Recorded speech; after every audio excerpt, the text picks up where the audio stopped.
Glorious morning, glorious afternoon, glorious evening, depending on the time you're seeing this.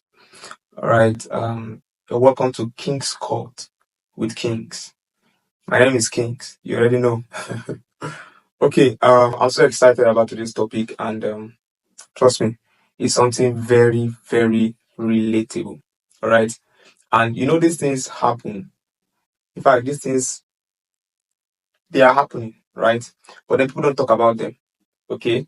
So I'm going to be talking about them right here in King's Court podcast today. And trust God is going to be a blessing. Okay, we're going to be dishing out a lot of knowledge, and we'll be discussing something very, very important. And here's it. A lot of campus fellowship leaders don't have a prayer life and a study life. And if you are seeing this, go get one. Yes, you. Shalom. Okay.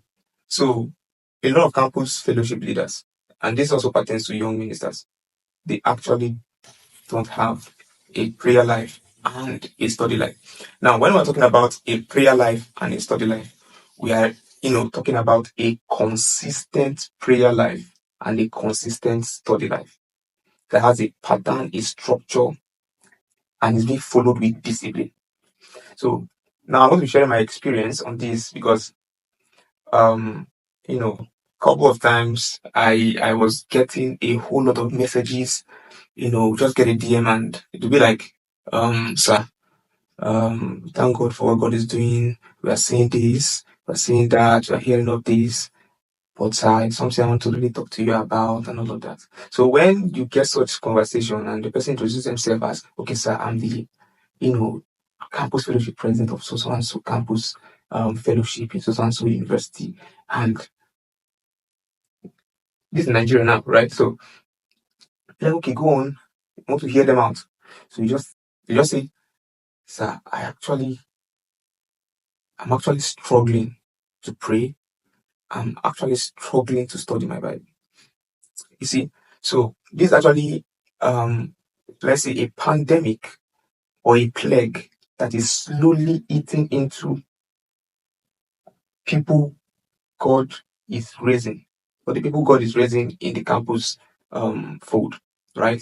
So you discover now that campus fellowship leaders, when I mean campus fellowship leaders, I'm not talking about solely only the leaders when it comes to presidents alone. No, I'm talking about the executives, Bible study coordinator, prayer coordinator, and all of that. So you discover that campus fellowship leaders only pray when they have to lead prayer in fellowship or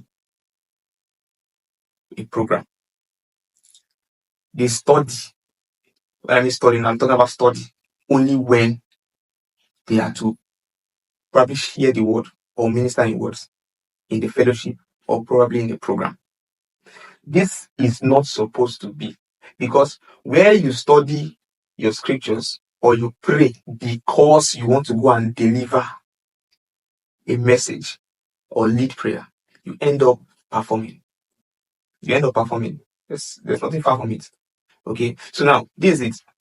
I've shared more personal experience because sometimes this thing happen and you might not really be able to note it until you've actually gone far and you now see the damage the devil has done. So back then we just discovered that you are so carried away with activities. Now, when I talk about activities, I'm like godly activities. So you're carried away with planning for a program, collaboration, meeting up to people's welfare. You just carried away because you're a fellowship leader. So all these things just come. You're going for probably service. You're doing this, ensuring that the service is okay, putting things in place to ensure that the service, starts and ends very well. But now you're not carried away with all of these things, activities. I'm using myself as an example now. So I got carried away with all these activities. In fact, one of my spiritual mothers will say, you are carried away with churchivity without spirituality. Okay, so you just carried away with godly activities. But then you will not know that you are slowly drifting away from intimacy. Because what you're looking at is that, yeah, I'm working for God. I'm working for God. But what you don't know that you are not working with God. You're just working for Him because you're just carrying out activities. But the place of intimacy where you're supposed to build a consistent prayer life and a consistent study life. You've missed it because you have been carried away with the activities. So out of your intimacy is supposed to bet what you carry out during the activities. But then you see people who are just carried away. So that's why you just see a lot of campus fellowship, community members. They're so full of having the form of godliness, but a lot of them deny the power thereof. Okay, so here's it. This is how God helped me to just retrace me back. And I'm sure this is going to help someone out there, and I believe this is going to bless somebody there. So far back then, I came to a consciousness that and back then a lot of people were around me they could testify when I got this light that God is more interested in what He wants to do in you than what He wants to do through you. But here's the catch: I got a whole lot of light of recent about this same thing, that God is more interested in what He wants to do in you than what He wants to do through you, right?